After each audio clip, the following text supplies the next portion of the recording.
Donnez à manger à ceux qui vous ont donné à manger. Donnez à manger autour de vous. Occupez-vous de ceux qui se sont occupés de vous à un certain moment de votre vie. Nous entrons bientôt dans la nouvelle année. Nous sommes en fin d'année et nous sommes dans les périodes de fête. Il y a des personnes qui vous ont hébergé à un certain moment de votre vie. On ne vous dit pas qu'il faut donner de grandes sommes, mais il faut penser à ces personnes-là. Il faut penser à ceux qui ont joué le rôle de père et de mère dans votre famille.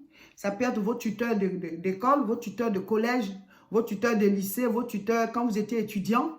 Ça peut être des personnes qui vous ont élevé, qui ne sont pas forcément des membres de votre famille. Ça peut être des membres de votre famille qui vous ont élevé. Il faut penser à ces personnes en cette période de fin d'année, en cette période de fête. Vous mangez, ça va chez vous. Vous devez aussi vous souvenir de ces personnes. Faites parvenir des petites offrandes, des petits dons pour que la personne puisse manger. Si elle peut aussi s'habiller avec votre don, gloire à Dieu. Mais n'oubliez pas les gens qui vous ont aidé dans votre vie. N'oubliez pas ceux qui sont sur votre chemin de croissance. Il faut revenir sur vos pas. Jésus-Christ lui-même, il a guéri 10 personnes et il y a une seule personne qui est revenue sur ses pas. Et Jésus a dit, mais et les 9 autres, n'ont-elles pas été guéries aussi, ces personnes-là? Pourquoi c'est une seule personne qui revient pour dire merci?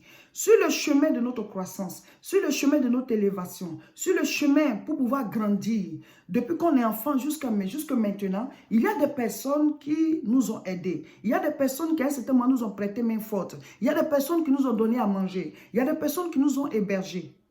Et donc, en cette période de fin d'année, il faut vous souvenir de ces personnes-là. Vos tuteurs, vos tutrices, vos pères adoptifs, vos mères adoptives et vos vrais parents. Souvent, on est en palabre avec nos parents pendant des années. Mais c'est quand vous allez les perdre que vous allez regretter. C'est quand vous allez les perdre que vous allez regretter. Parce que le père de quelqu'un d'autre n'est pas ton père. Le père, on n'en a qu'un seul. Celui qui a joué le rôle de père et celui qui t'a mis au monde. Donc, tu dois aider celui qui a joué le rôle de père et celui qui t'a mis au monde aussi, quelle que soit votre relation, quel que soit le fait qu'il t'a abandonné et tout, donner à manger. La nourriture, là, il faut partager. Aidez selon vos moyens. On ne vous dit pas de vous endetter pour cela. Hein. Dieu connaît les moyens de chacun. Mais je voudrais vous dire qu'il y a une bénédiction liée au fait de vous souvenir des gens. Il y a une bénédiction liée à cela. Parce que quand tu es reconnaissant, ça ouvre encore de plus grandes portes. Donnez à manger à cette période de fête-là. Faites des petites offrandes. Faites parvenir des dons à des personnes qui vous ont aidé tout au long de votre vie. Même si vous ne le faisiez pas avant. C'est un jour qu'on commence. C'est un jour qu'on commence, la personne va commencer à vous bénir. La personne va commencer à bénir Dieu pour votre vie. Ne vous taisez pas, ne laissez pas les situations perdurer. Il y a des problèmes, des conflits entre vous et certaines personnes. Vous ne cherchez pas à les régler. Vous êtes juste là comme ça, mais ça peut fermer vos portes. Hein. Vous savez, la bénédiction est liée par deux choses. Il y a ce qui vient de Dieu et il y a ce qui est déclenché par rapport à nos relations avec les gens. C'est ce que beaucoup de personnes ne savent pas. La bénédiction est déclenchée par deux choses. Vous voyez, quand Jésus-Christ est mort, la croix, il y a une barre verticale et il y a une barre horizontale. La barre verticale, c'est par rapport à notre relation avec Dieu et la barre horizontale, c'est par rapport à nos relations avec les êtres humains.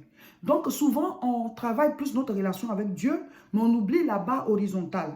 Tu as des situations difficiles avec certaines personnes.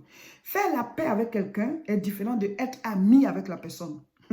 Quand des pays sont en paix, voilà, vous êtes des voisins, vous êtes en paix, mais vous pouvez ne pas être amis. Quand une personne avec toi, une personne et toi, voilà, par exemple, un inconnu qui passe, vous n'êtes pas en guerre, vous êtes en paix, mais ce n'est pas ton ami. Il est juste une personne, il peut te saluer, tu vas répondre, tu peux le saluer, il va répondre, tu peux lui demander un service, il va le faire, mais cette personne ne va pas rentrer dans ton intimité parce que ce n'est pas ton ami, c'est un inconnu, mais vous n'êtes pas en guerre. Vous voyez, le fait de faire la paix avec quelqu'un ne veut pas dire qu'on redevient ami. Si la personne ne t'arrange pas, on ne peut pas être ami parce que les amis, on les choisit par affinité. Si on ne s'entend pas, on ne peut pas être ami. La Bible dit 2 personnes marchent-elles ensemble sans être convenues. Donc, allez faire la paix avec les gens. Voilà, si c'est vous qui devez demander pardon juste pour que la paix soit rétablie, faites-le. Parce que la Bible dit autant que cela dépend de vous, soyez en paix avec tous les hommes. Vous devez comprendre les principes de la vie. Quand vous êtes en guerre avec des gens, ça dit qu'il n'y a pas la paix entre vous. Il y a certaines portes qui sont fermées, mais à votre insu. Parce que la parole dit que vous devez être en paix avec les gens. Je répète encore, être en paix avec les gens ne veut pas dire qu'on est amis.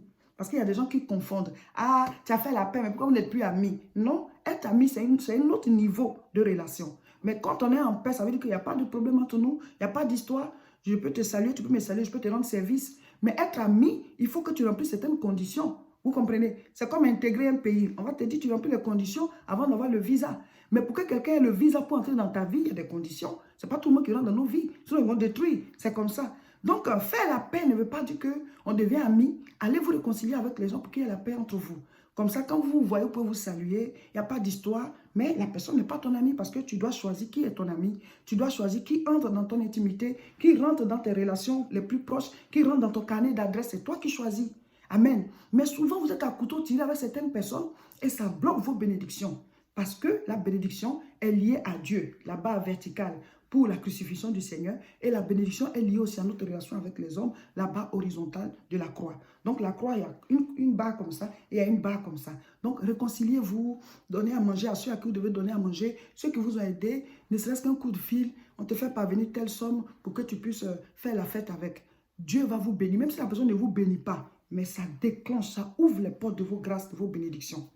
Il y a des grâces qui sont bloquées à cause de ces actes-là. Sur votre chemin, des gens qui vous ont aidé, desquels vous ne vous souvenez jamais, vous ne repartez jamais vers les personnes, même si ce n'est pas pour devenir amis, parce que souvent les gens, ils t'aident, mais ils font aussi le mal. Mais toi, regarde qu'au bien, là, et va te réconcilier avec la personne juste à cause du bien. Le mal, là, Dieu va s'en charger. Et ce que tu dois faire, tu fais. Toi, ça ouvre tes portes. Vous devez comprendre les principes de la vie. Vous devez comprendre les principes de la vie. Je vais lire. Romains chapitre 13, verset 7. Rendez à tous ce qui leur est dû. L'impôt à qui vous devez l'impôt, le tribut à qui vous devez le tribut, la crainte à qui vous devez la crainte, l'honneur à qui vous devez l'honneur. Voilà. Donc la Bible dit, nous devons rendre aux gens ce qu'on leur doit. Ceux que tu dois honorer là, il faut les honorer. Ceux que tu dois respecter là, il faut les respecter. Ceux à qui tu dois faire des dons, parce que c'est la fête pour que ces personnes en mangent. Il faut le faire. C'est ce que la Bible dit. Donc nous devons rendre à chacun ce qui lui est dû par rapport à nous. La personne t'a rendu service à un certain moment, tu ne peux pas l'oublier. Même si en plus du service, elle t'a fait du mal, mais à cause du service là, tu lui dois quelque chose. Donc il faut lui rendre ça. Il faut que vos relations soient en fonction de ce que la personne a fait pour toi. On ne te dit pas d'être ami, mais il faut que vous soyez en paix. Et en cette période de fête-là, souvenez-vous de ces personnes, ne les oubliez pas. On ne te dit pas de débourser de grandes sommes, hein. Dieu connaît nos moyens.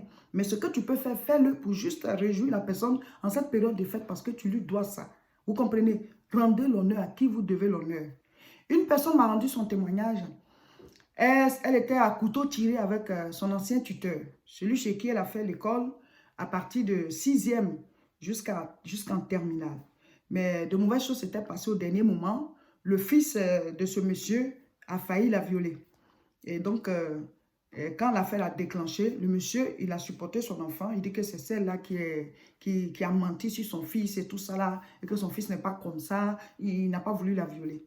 Donc, quand elle a eu le bac, elle est partie, elle les a oubliés. Elle est partie à l'université, elle est partie en ville, voilà. Et après ça, elle a travaillé, elle les a oubliés complètement. Et un jour, elle priait, puis Dieu lui a dit, il y a quelque chose qui va t'empêcher d'aller au-delà du niveau où tu es. Que sur ton chemin, tu as oublié quelqu'un. Et Dieu lui rappelle que c'est son tuteur, chez qui elle a fait de 6e jusqu'en terminale. Elle avait oublié parce qu'elle en avait gros sur le cœur de ce que son fils a essayé de la violer et lui, il a supporté son fils. Mais Dieu lui dit, c'est vrai, lui, il a supporté son fils en tant qu'un père, il a mal fait.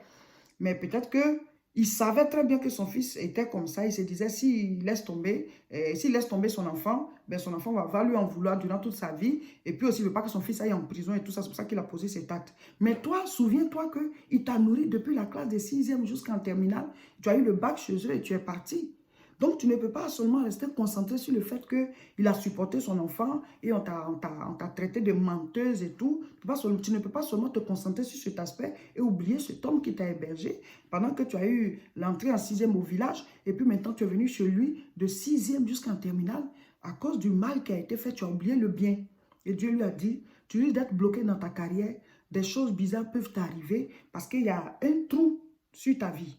Tu n'as pas été reconnaissante. Vous voyez. Donc souvent, avec quelqu'un, la personne peut t'avoir fait du bien et puis en même temps, elle a du mal à coûter. Mais regardez au bien là et soyez reconnaissant. On ne te dit pas d'être ami, mais elle dit qu'elle est retournée vers lui. Le vieux, heureusement qu'il n'était pas encore décédé, il était là. Elle a demandé pardon de les avoir oubliés, tout ça. Le vieux aussi, il a demandé pardon en gros. Avec tout ce qui s'est passé, il faut laisser tomber. C'est tellement qu'il a compris après que son fils avait tort. Vous voyez, elle s'est réconciliée comme ça avec son tuteur. Elle a même pleuré parce que le monsieur, là, il a été bien avec elle. Et maintenant, chaque fois, elle lui donne à manger, elle ramène de l'argent selon ses moyens et tout ça. Vous voyez, elle a même aidé à repeindre sa cour, à refaire la clôture et tout. Elle dit, voilà, aujourd'hui, j'ai les moyens, je ne peux pas oublier mon tuteur chez qui j'ai fait de la 6e jusqu'à la terminale. Et il y a des personnes, ce n'est pas forcément votre tuteur, mais ça peut être votre père adoptif, ça peut être votre propre père. Il y a des gens qui ont oublié leurs propres parents. C'est vrai qu'il y a des parents souvent aussi qui nous ont causé du tort. Mais je vous dis, il faut avoir un bon cœur. Libérez-vous et allez donner à manger. Libérez-vous et allez faire la paix. Même si vous n'êtes pas amis, vous ne les mettez pas dans votre vie, mais vous devez leur donner, voilà, de quoi manger selon vos moyens. Et Dieu va vous bénir. Votre bénédiction va exploser beaucoup plus que là où vous êtes. Amen. Nous avons 2 prières en direct avant la fin de l'année. Le mercredi 30 à 12 h pour notre temps de prière, votre tension spirituelle. Et le jeudi 31 à partir de 22 h pour faire le cheminement de la prière jusqu'à la nouvelle année. Voilà, donc connectez-vous, c'est sur nos 2 pages.